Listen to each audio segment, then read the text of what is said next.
আমরা এবারে কোথায় চলে এসেছি বলেন তো? বারিকা টিলা।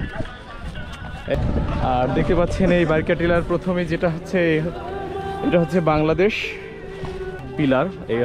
আমি এখন বাংলাদেশে দাঁড়িয়ে আছি, আর এটা ঘুরে যদি এ পাশে চলে যাই দেখতে পাচ্ছেন এই ইন্ডিয়া, মানে এখন আমি ইন্ডিয়াতে দাঁড়িয়ে আছি। এই যে ইন্ডিয়ার সাইড। আমি যদি একটু দেখাই, এইটা কি বলা হয়? জাদুকাটা নদী। মাশাআল্লাহ, অনেক সুন্দর। সবাই দেখছে, পর্যবেক্ষণ করছে। আমি কিন্তু এখন ইন্ডিয়াতে দাঁড়িয়ে আছি, মানে ইন্ডিয়ার সাইডে। এই যে এটা হচ্ছে ইন্ডিয়ার সাইড, আর এটা হচ্ছে বাংলাদেশ সাইড। সবাই বারিকা টিলাটা এত সুন্দর। আমরা কিন্তু অনেক উঁচুতে দাঁড়িয়ে আছি। আর এই যে জাদুকাটা নদী, এই জাদুকাটা নদীর বিশেষত্ব কি জানেন?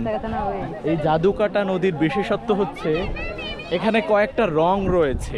এই নদীর কয়েকটা রং রয়েছে, সাদা রয়েছে, তারপরে হচ্ছে নীল রয়েছে, এরপরে হচ্ছে গ্রে কালার যেটাকে বলা হয়, সেই কালার রয়েছে এই নদীটির, মানে এই জাদুকাটা নদীটির।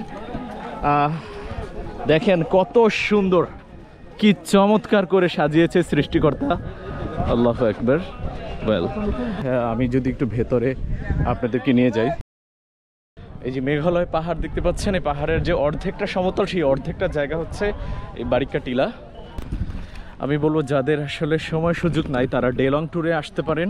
ছবি তোলার জন্য বেস্ট একটা জায়গা হচ্ছে এই বারিকা টিলার।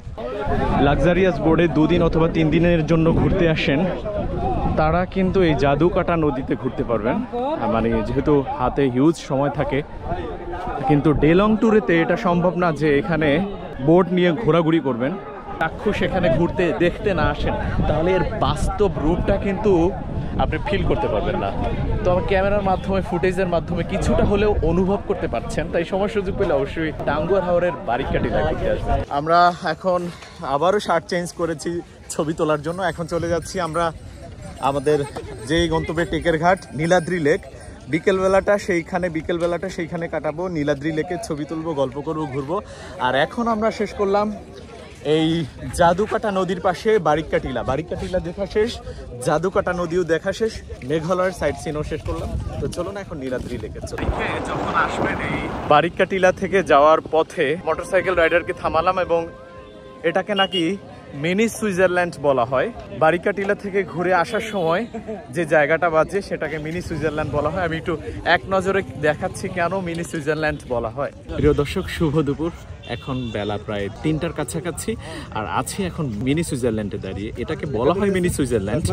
কেন বলা হয় জানেন? এই নিচে যে জায়গাটা দেখতে পাচ্ছেন, আমি একটু জুম করে যদি দেখাই, নিচের জায়গা হচ্ছে অনেক মেষ চড়ানো হচ্ছে, গরু, ছাগল, ভেড়া, এগুলো চাষিরা এগুলো লোকে লালন পালন করছে এই নিচের জায়গাটাকে। ওখানে ইন্ডিয়ার গরু রয়েছে, বাংলাদেশের গরু রয়েছে।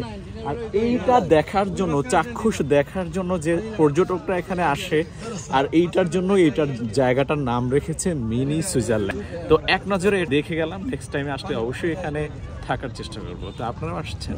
চলে যাচ্ছি এখন আমাদের শেষ গন্তব্য নীলাদ্রি লেক।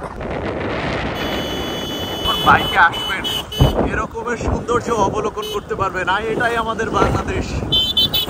বাংলাদেশ কত সুন্দর।